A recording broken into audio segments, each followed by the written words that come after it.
I noticed it about 3 months ago. 3 of my professors had canceled their lectures for the week. Each email I received varied, but they all had the same underlying reason for cancellation. The professors had fallen ill and were in the hospital for treatment. Though I knew it was odd that all 3 of the professors had succumbed to some mystery sickness within the same week, I gave it little to no thought after the fact. I am a college student after all. This just meant I had more time to sleep and dick off. When the following week arrived and those professors were still in the hospital, I became more concerned. When word got around that more people had caught this mysterious bug, my concern shifted to alarm. There were professors and students all over campus who were now hospitalized. No one knew what sickness had befallen them, just that they were gone. Apparently, there were a few people who tried to go to the hospitals to visit, and they were turned away. Rumors of quarantine were thrown around campus. The students and faculty that remained tried to continue on with the semester. They wanted to keep things as normal as possible. Their efforts were valiant, but still in vain. In the coming weeks, as more people were quarantined, hysteria seemed to arise. Some of the students refused to leave their dorms. They were too afraid of the risk. Others left, heading back to their hometowns. Still, there were others who chose to treat the situation as an excuse to party. I will not lie to you. I was one of the latter. I'm originally from a smaller farming town. I knew very little of the people on campus, and it seemed to be a great way of keeping the current events out of mind. Each night I would go from party to party, drinking myself into a stupor. I would wake in the morning full of regrets, but not regretting it enough to stop. I began to notice that more and more people were wearing surgical masks at these events. There was also an obscene amount of hand sanitizer being used. People were doing their best to keep the illness at bay. Despite the effort, less people were showing up as time passed. It became harder, even with the alcohol in my system, to minimize how surreal and terrifying the situation had become. At the last party I attended, I spent some time questioning the stragglers that had shown up.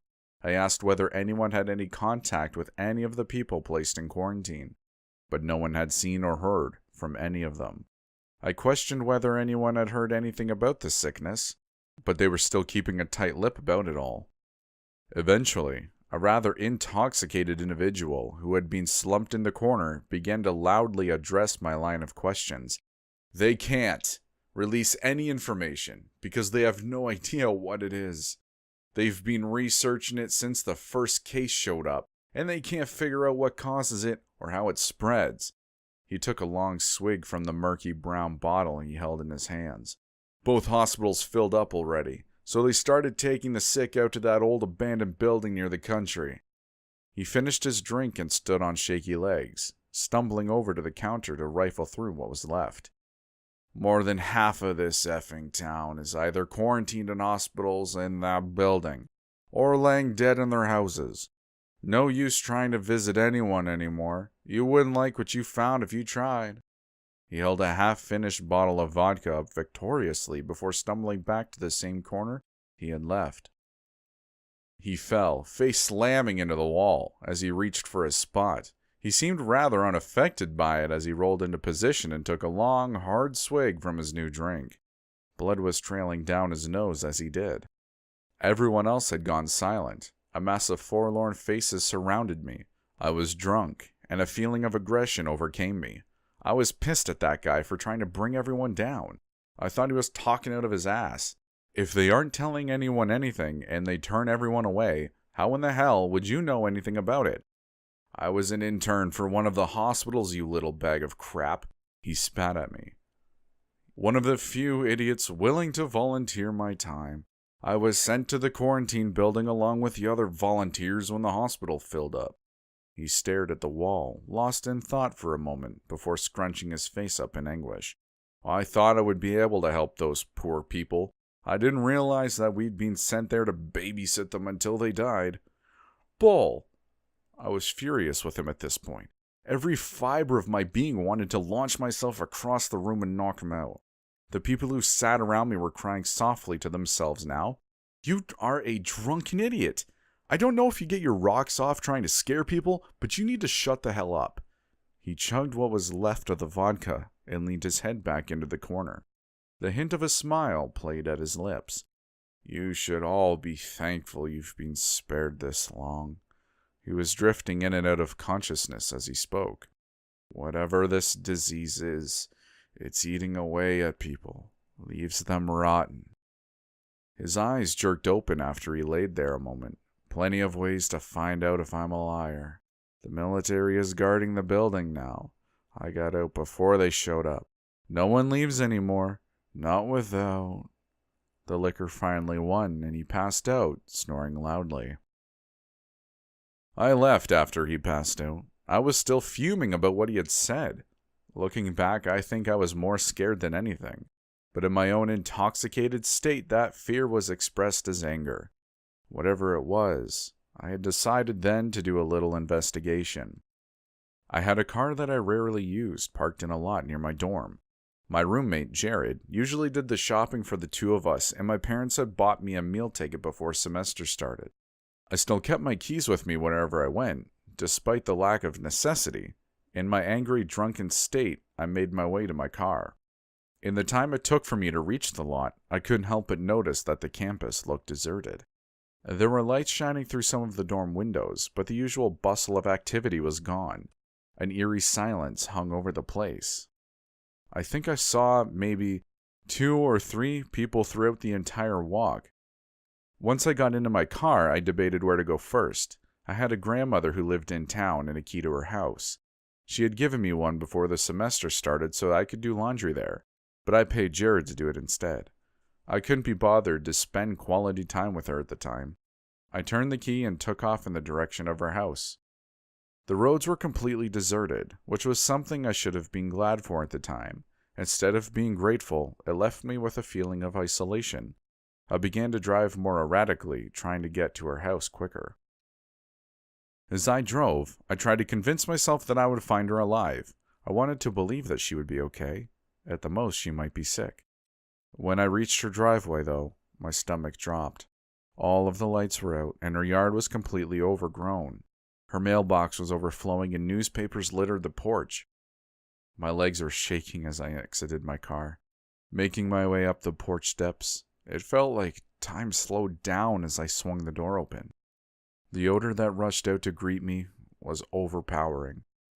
My eyes began to water as I made my way through the house, turning on each light to survey the scene. The closer I got to her room, the stronger the smell became. The whole house was a wreck. Plates were left lying about with molding food still on them. Everything was coated in a thick layer of dust. There were tissues littering every surface, each one stained with a bloody mucus-looking substance. When I reached her bedroom door, I found her cat. The poor thing was laying there quietly. It was still alive, but just barely. Though I knew I would find her dead inside, I still needed to see her. I think it was because I wanted to see what was happening to the people of the town. It was stupid of me. I opened her door slowly, prolonging the inevitable. The smell of rot hit me first. I had never been so close to a dead body before, let alone a diseased dead body.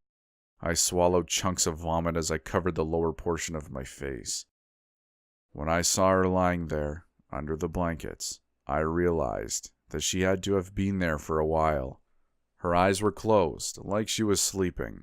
She looked bloated, and it appeared as though there was some dark bruising running the length of the bottom of her arms and neck. There were small clusters of open wounds covering her body in patches.